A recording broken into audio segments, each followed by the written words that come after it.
खास story channel के नाज़रीन अस्सलाम वालेकुम।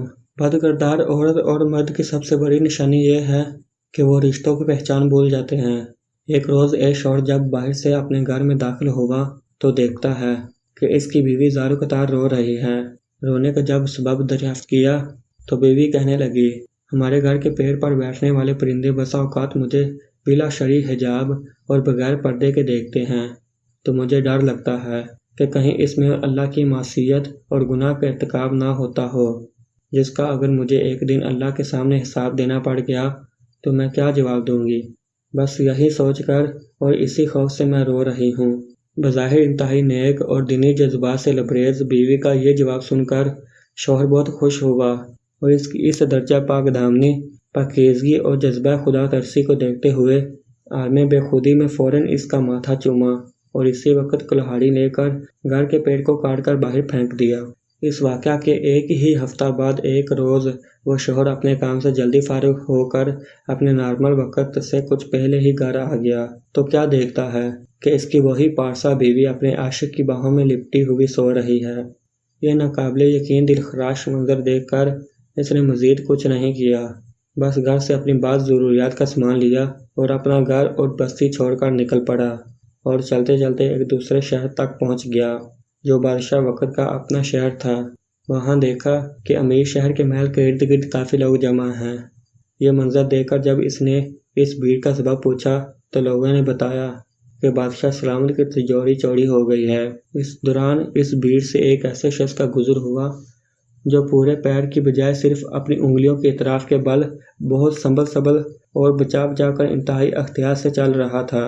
इस आदमी ने जब इस शख्स के बारे में पूछा कि ये साहब कौन है तो लोगों ने बताया कि इस शहर के दीनी गिरोह मजहबी पेशवा और शेख साहब हैं जो अपनी उंगलियों के बल महज इसलिए चलते हैं ताकि इसके पाँव के नीचे कोई चूटी आकर कहीं दब न जाए और इसकी मौत हो जाए और इस तरह वो नाहक कत्ल नफ्स के अजीम गुनाह के मर्तकब न ठहर जाएं। शेख साहब के मुतल्लिक लोगों का यह जवाब सुनकर इस आदमी ने फ़ौरन और बरजुस्ता कहा, अल्लाह की कसम मुझे बादशाह के ख़जाना और तिजोरी के चोर का पता हतमी मिल गया है, मुझे इसी वक्त बादशाह के पास ले चलो। बादशाह के पास पहुंचकर इब्तदाई हाल चाल के बाद इस आदमी ने अर्ज़ किया, बादशाह सलामत, आपकी तिजोरी का चोर कोई और नहीं बल्कि आपके इस शहर के दीनी गिरोह और मजहबी पेशवा शेख साहब ही हैं।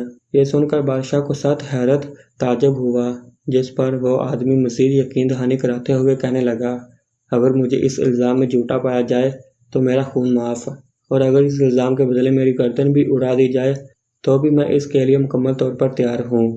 आखिरकार बादशाह ने इसका इतना पुख्ता जवाब सुनकर शेख साहब को फ़ौरन दरबार में हाज़िर करने का हुक्म दे दिया। इन्हें दरबार में लाया गया। पूछताछ और तहकीक के बाद आखिरकार शेख साहब ने अपना जुर्म कबूल और तिजोरी चोरी का एतराफ़ कर ही लिया।